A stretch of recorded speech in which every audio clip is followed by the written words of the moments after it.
മുഖ്യമന്ത്രിയുടെ മകൾ വീണ ഉൾപ്പെട്ട മാസപ്പടി വിവാദത്തിൽ CMRL കമ്പനിയിൽ വീണ്ടും SFIയുടെ പരിശോധന. ആലുവ കോർപ്പറേറ്റ് ഓഫീസിലാണ് പരിശോധന നടക്കുന്നത്.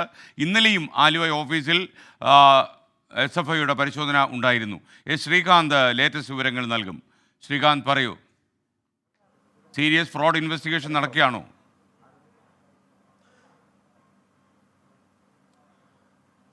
SKN, ഞാനിപ്പോൾ നിൽക്കുന്നത് ആലുവയിലെ CMRLന്റെ കോർപ്പറേറ്റ് ഓഫീസിന് മുന്നിലാണ്. ഇന്നലെയും ഈ ഓഫീസിൽ SFIയുടെ നേതൃത്വത്തിൽ അവരുടെ നേതൃത്വത്തിലുള്ള സംഘം പരിശോധന നടത്തിയിരുന്നു. ഇന്നും അല്പസമയം മുമ്പാണ് ഡെപ്യൂട്ടി ഡയറക്ടർ അരുൺ പ്രസാദിന്റെ നേതൃത്വത്തിലുള്ള സംഘം ഇവിടേക്ക് എത്തിച്ചേരുകയുണ്ടായത്. ഇന്നിപ്പോൾ ഇവിടെ പരിശോധന നടക്കുന്നു എന്നുള്ളതാണ് ലഭ്യമാകുന്ന വിവരം. 6 അംഗ സംഘമാണ് എത്തിയിട്ടുള്ളത്.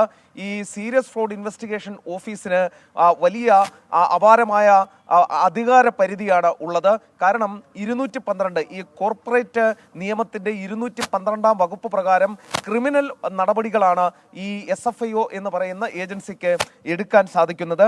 അതിന്റെ അടിസ്ഥാനത്തിലുള്ള പരിശോധനയാണ് ഇപ്പോൾ നടക്കുന്നത്. CMRL മുഖ്യമന്ത്രിയുടെ മകൾക്ക് പണം നൽകിയതുമായി ബന്ധപ്പെട്ട് 1,72,00,000 രൂപ നൽകിയതുമായി ബന്ധപ്പെട്ട അന്വേഷണമാണ് ഈ ഘട്ടത്തിൽ SFIയുടെ ഭാഗത്തുനിന്നും ഉണ്ടാകുന്നത്.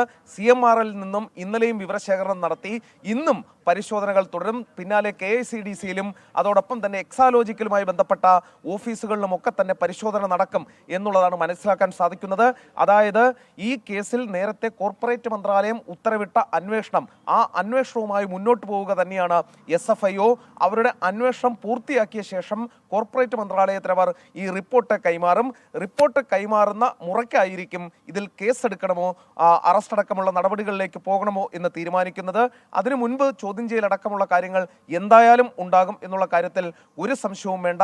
നേരത്തെ ഇപ്പോൾ BJP ലയിച്ച ജനപക്ഷത്തിന്റെ നേതാവ് ഷോൺ ജോർജ് ഇത് സമാനമായ ആവശ്യം ഉന്നയിച്ച് SFIO അന്വേഷണം ആവശ്യപ്പെട്ട കോർപ്പറേറ്റ് മന്ത്രാലയത്തിലും ഹൈക്കോടതിയിലും ഒക്കെ തന്നെ പരാതിയുമായി സമീപിച്ചിരുന്നു. ഇതിന്റെയൊക്കെ ഫലമായാണ് കേന്ദ്ര കോർപ്പറേറ്റ് കാര്യ മന്ത്രാലയം SFIO അന്വേഷണത്തിന് ഉത്തരവിട്ടത്. ഞാൻ നേരത്തെ പറഞ്ഞതുപോലെ വലിയ തോതിൽ അധികാര പരിധിയുള്ള ഏജൻസി തന്നെയാണ് ഇത്. അറസ്റ്റിലേക്കടക്കം പോകാം, ചോദ്യം ചെയ്യലിന് വിളിച്ചു വരുത്തുന്ന അടക്കമുള്ള ഈ അധികാരം ഈ ഏജൻസിക്കുണ്ട്. Okay, thank you. ശ്രീകാന്താണ് കൊച്ചിയിൽ നിന്ന് വിവരങ്ങളുമായി ചേർന്നത്.